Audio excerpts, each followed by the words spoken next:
New Jersey gala ignites political dispute over COVID-19 restrictions.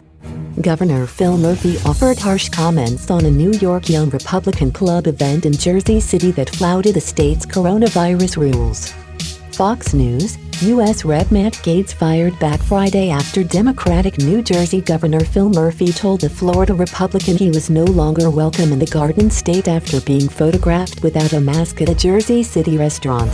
"You're gonna regret this tweet when you move to Florida like the rest of New Jersey," Gaetz wrote in response to Murphy, who mockingly referred to Gaetz as Matt Puts and included a past photo of Gaetz wearing a gas mask.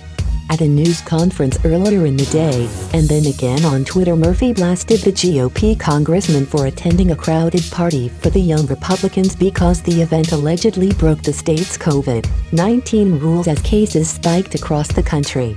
"That guy in the middle, the tall, handsome fella in the gray suit, that is Representative Matt Puts, oh sorry, Matt Gaetz, and based upon his past performances, it is obvious being a knucklehead is not beyond the pale for him," Murphy said during the news conference. He was actually Sarah Palin's backup act for this event.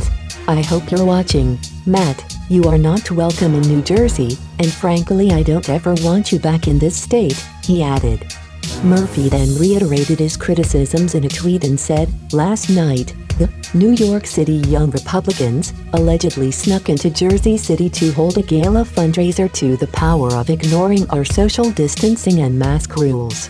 It is beyond the pale that anyone would willingly endanger people in another state," he added. Jersey City law enforcement is investigating this matter. "It is also beyond the pale that Rep. Matt Gaetz, would participate in this. What a fool," Murphy said. "Matt, you are not welcome in New Jersey, and frankly I don't ever want you back in this state," he repeated. The tweet included a photo of Gaetz at the party, surrounded by groups of people, none of whom were wearing masks or social distancing. New Jersey coronavirus regulations have dictated weddings, religious ceremonies and indoor political gatherings are required to not exceed 150 people or 25% capacity of the venue, whichever is lower, according to the state's COVID information website. Whether the gathering constitutes a political event, or whether it violated the capacity limits, remained unclear, but Murphy said the event was being investigated by state officials. Jersey City's mayor, also a Democrat, joined Murphy in criticizing Gaetz. "In Jersey City we take COVID enforcement very seriously, and this event appears to be an egregious violation of the governor's executive orders, including capacity limitations and mandatory mask wearing," Jersey City Mayor Stephen Fulop said in a statement to WNBC. Though the location of the event was not posted on social media, Gaetz and other fellow Republicans mocked Democrats and their COVID regulations. One Trump supporter told New York Governor Andrew Cuomo to "come and get me," while posing in a photo with Gaetz. Jersey City is directly across the Hudson River from New York City. "Oops, we couldn't access this tweet." New Jersey's chief prosecutor joined the social media jabbing and reminded the Republicans that not only New York City has coronavirus restrictions. "PSSST, you are in Jersey City, not New York," prosecutor Jake Hudmut said.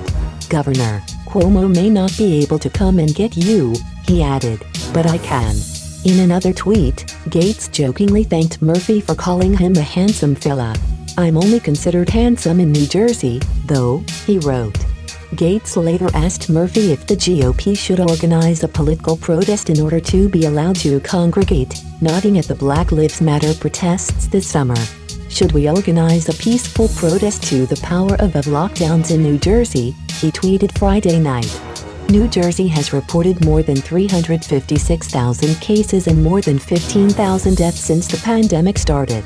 In recent weeks, the state has seen spikes surpassing its springtime peak daily caseload, with Friday figures surpassing the state's previous daily high in April by more than 1,300 confirmed cases.